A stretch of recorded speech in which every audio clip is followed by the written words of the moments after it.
For, like, centuries, we've tried to figure out our dreams, right? Through philosophy, psychology, art, you name it.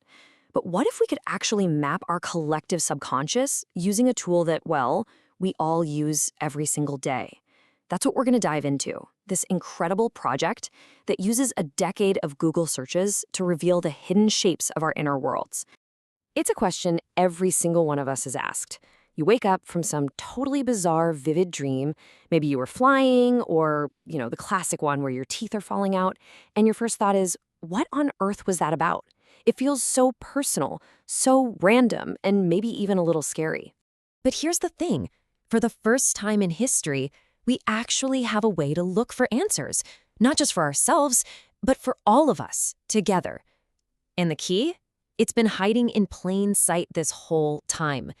In the millions of anonymous questions we all type into Google, trying to find the meaning behind our nightly adventures. So all of this comes from this absolutely incredible data set. Researchers analyzed a full decade's worth of searches like, what does it mean to dream about? And they did this across 7 different languages. This gives us this unprecedented global peek into what we're all collectively dreaming of. It's kind of wild. All right, so here's our game plan. We're going to look at our shared subconscious, then we'll map out the dream world itself. After that, we'll see what happens when reality crashes the party, and finally, we'll uncover the dreams that secretly connect us all. First up, our shared subconscious. So what are the common threads in this huge global tapestry of dreams? And where do we find those unique, really culturally specific patterns? Let's get into it. What's just incredible is how universal some of our anxieties are. I mean, no matter the language, no matter the culture, 2 subjects consistently pop up at the top: dreaming about snakes and dreaming about our teeth falling out. It's like our most primal fears follow us right into our sleep, no matter where on Earth we live. But at the same time, our dreams are also so deeply cultural. I mean, check this out. The data shows these really unique subjects that only showed up in specific languages. In Russian, it was picking mushrooms. In Arabic, camels. Garlic for Portuguese speakers. Iguanas for Spanish. You get the idea. This just brilliantly shows how our daily lives and our cultural symbols really shape our dreamscapes in very different ways. Okay, next, let's try mapping the dream world. So instead of looking at every single dream one by one, let's zoom out. The researchers grouped all these subjects into 12 big categories, basically creating a map of the worlds we all visit when we're asleep. And here's what that map looks like. Look at that. The biggest category, by a long shot, is animals and insects. This is where those universal snakes come in, but also things like dogs, spiders, you name it. And right behind that is family and relationships, dreaming of having a baby, getting married, or an ex. It really shows our minds are just preoccupied with life in all its forms. But here's the crucial point. While we all seem to dream about similar big themes, the specific details within those themes can tell a totally different story depending on where you are.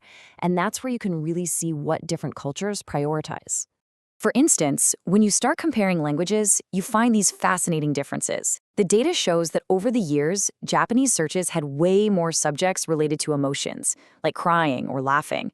But at the same time, Russian searches featured a lot more subjects related to food. These aren't just random little quirks. They're reflections of what's on a culture's mind.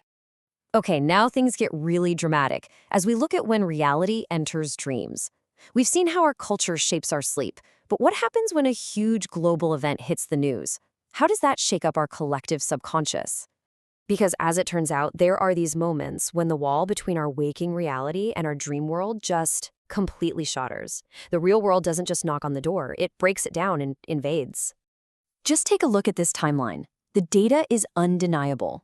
In April 2010, that volcano in Iceland erupted, grounding flights everywhere.